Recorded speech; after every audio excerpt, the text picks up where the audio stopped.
दोस्तों, एक लड़की जिसके साथ पहले गैंगरेप हुआ, उसके बाद में उसमें 2 गोलियां मार दी गई। और जब इसमें गोलियां मार दी गई तो जो गोली मारने वाले थे वो सोचते हैं कि शायद लड़की मर गई और उसे उठाकर वो एक पानी से भरे कुएं में फेंक देते हैं। लेकिन एक छोटे से बच्चे की वजह से वो लड़की मिल जाती है। उसके बाद पता चलता है कि वो लड़की ज़िंदा है।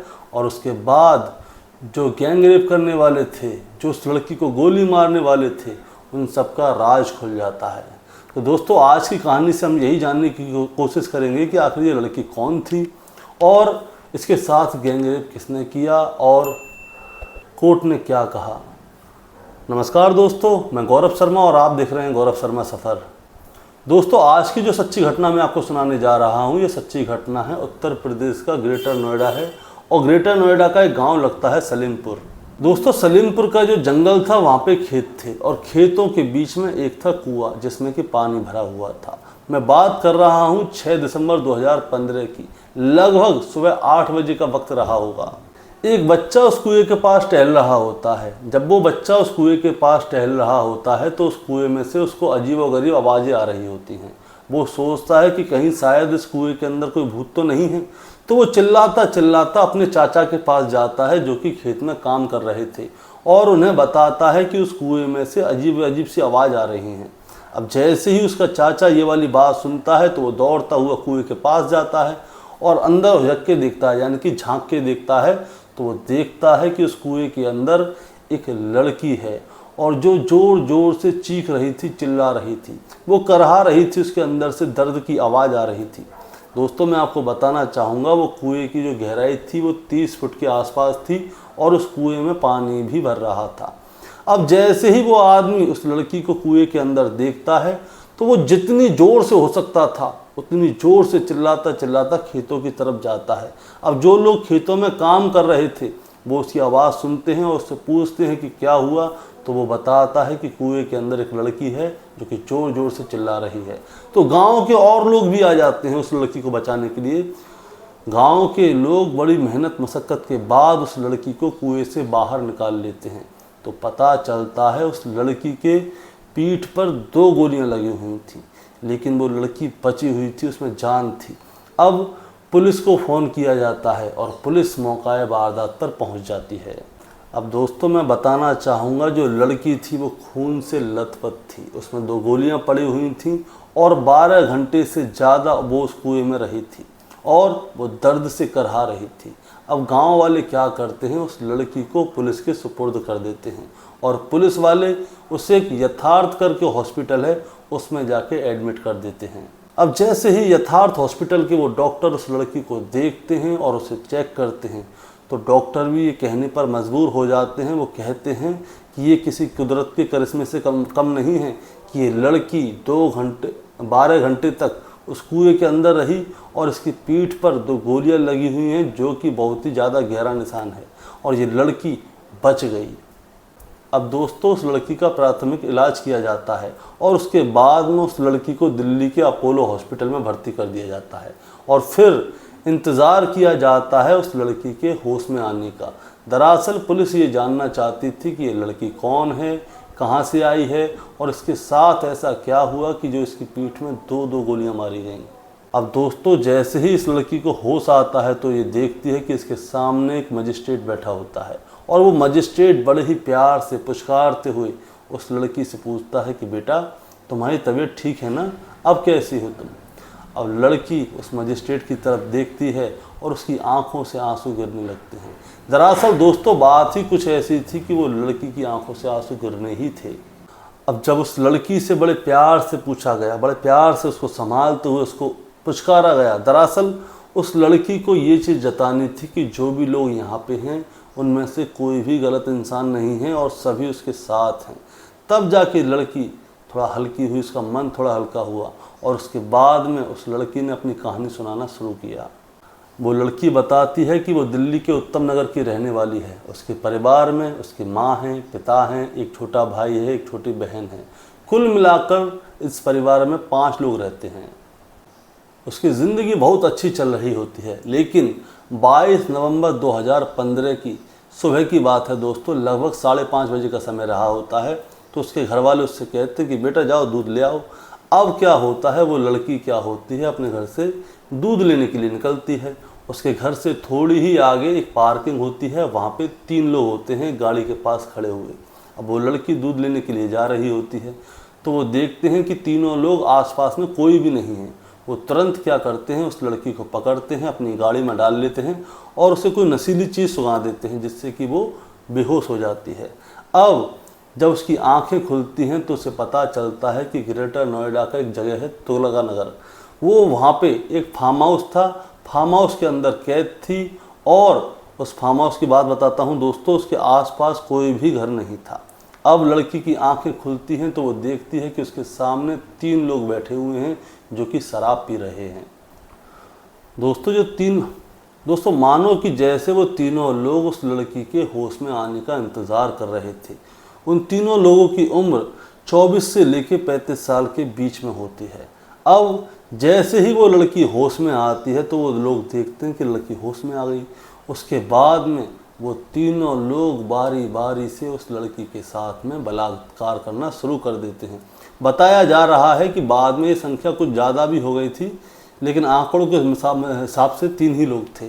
अब वो लड़की अपनी जान बचाने के लिए, बलात्कार से बचने के लिए बहुत ज़ोर ज़ोर से चीखती है, चिल्लाती है, रोती है, लेकिन उस लड़की की आवाज़ जो है ना तो उन दरिंदों के कान तक पहुंच पाई और ना ही उस घर के बाहर तक पहुंच पाई कि कोई आके उसे बचा ले।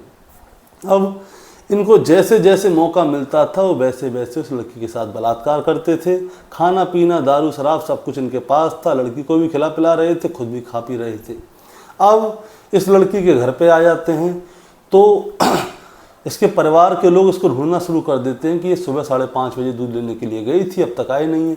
हर जगह देख लेते हैं लेकिन लड़की की कोई जानकारी नहीं मिलती। उसके बाद में क्या होता है, इसकी माँ का रो रो कर बुरा हाल हो जाता है। पिता परेशान होता है और छोटे भाई बहन अपने घर को बिखरता हुआ देख रहे थे।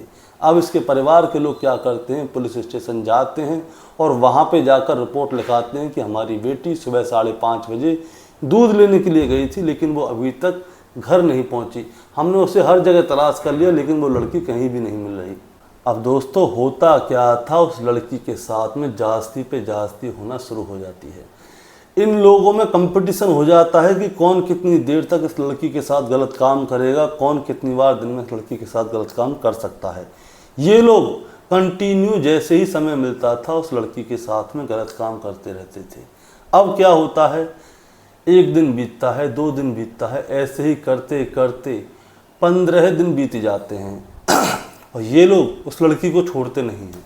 अब क्या होता है, ये जब भी किसी काम से उस फार्म हाउस से बाहर जाते थे या खाना पीना लेने जाते थे या शराब लेने के लिए जाते थे तो ये क्या करते हैं, उस फार्म हाउस को अच्छी तरह से पैक कर देते हैं ताकि इस लड़की के चीखने चिल्लाने की आवाज़ बाहर तक ना जा पाए और कोई बाहर से आके इस लड़की को बचा ना पाए और ये लड़की यहाँ से भाग ना पाए। लेकिन दोस्तों इसी बीच 5 दिसंबर 2015 की शाम आती है। होता क्या है, ये तीनों लोग घर के बाहर से खाना और शराब लेकर आते हैं और ये लोग वहाँ पे बैठ के आराम से शराब पी रहे थे, लेकिन ये लोग उस दिन घर के खिड़की दरवाज़ा बंद करना भूल गए। अब जैसे ही उस लड़की को मौका मिलता है वो तुरंत फार्म हाउस से बाहर जाके भागने लगती है। अब जैसे ही वो लड़की भागने लगती है तो इन तीनों को पता चल जाता है कि वो लड़की भाग रही है। अब ये क्या करते हैं, ये भी उस लड़की का पीछा करते हैं।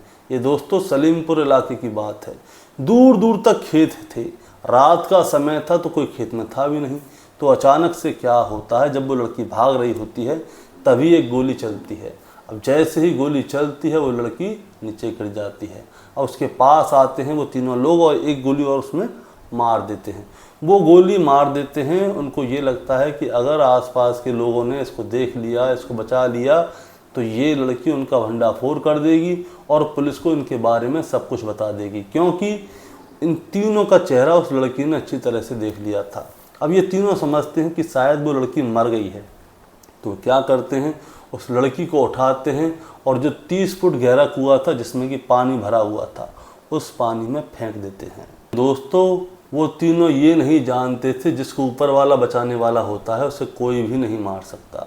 दरअसल होता क्या है, वो उस लड़की को उठाकर जब कुएं में फेंकते हैं तो वो लड़की ज़िंदा होती है और वो अच्छी तरह से होश में होती है और कुएं में गिरने की वजह से उस लड़की को कुछ चोटें भी लगती हैं, लेकिन वो लड़की शांत रहती है और उन तीनों के जाने का इंतज़ार करती है।